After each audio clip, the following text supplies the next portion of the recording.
Hello.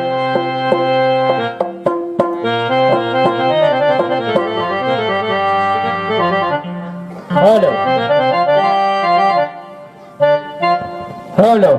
Hello.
முத்தொழிலுக்கு முதல்வனாகவும் சகல உலகங்களும் வணங்கி வழிபடும் கடவுளாகவும் திரு கைலாயத்தில் விட்டிருக்கும் எனது தந்தை சிவபெருமானின் திருமுதலில் 6 அக்னிப்பொறிகளை அவதரித்து கையில் ஞான வேலினை தாங்கி சிஸ்டிதம் தெரியாத பிரம்மனை சிறையிட்டு தந்தைக்கு உபதேசம் செய்த கப்பன் சுவாமி என பெயர் பெற்று தேவர்கள் குறை தீர்த்து அசுரர்களை வதைத்து தேவ சேனாதிபதி என்னும் பட்டம் தரித்து தெய்வ யானையை திருமணம் புரிந்து 5 படை வீடமர்ந்து 5 படை வீட்டிலும் எனது திருவிளையாடலை புரிந்து அங்கு வரும் அடியவர்களுக்கெல்லாம் வேண்டும் வரங்களை எல்லாம் ஈந்து 6வது படை வீடு காண என்று இந்த தனிகாசலம் என்று சொல்லக்கூடிய கலிகாசலத்தை விட்டிருக்கிறேன். என்னை எனதினமும் ஆடியும் பாடியும் வணங்கும் பக்தர்களை காண்பதற்கு முன்பாக கலைமகள் அடிமகள் மலைமகள் என்று சொல்லக்கூடிய முப்பெரும் தேவிகளுக்கும் மூத்த தேவியாக விளங்கக்கூடிய ஆத்தாளே எங்கள் அபிராமவள்ளியே அண்டமெல்லாம் பூத்தாளே மாதுளம்பு நிறத்தாளே புவிடங்கு காத்தாளே ஐங்கனை பாசாங்குசமும் கரும்பு முள்ளும் சேர்த்தாளே முக்கண்ணி தொழுதார்க்கு வாழ்வில் ஒரு தீங்குமே இல்லையே என்றபடி எல்லாம் அல்ல தாயை வணங்கி பிறகு கதையை தொடர வேண்டும் என்றனர்.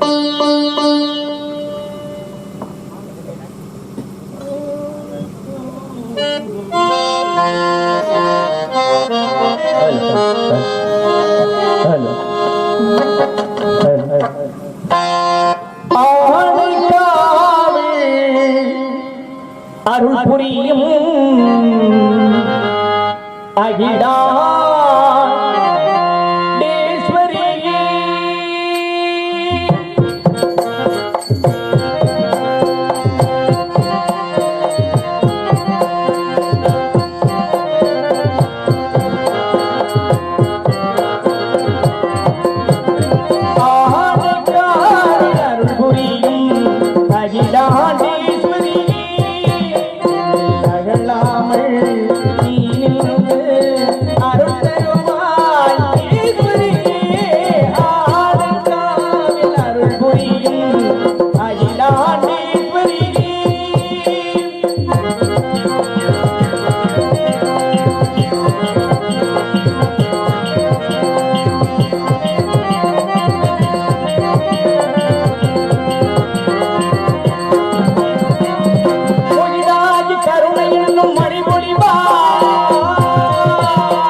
நதி என்னும் பூவரங்கம் அதன் கரை மேலே அருள் திருவரங்கம்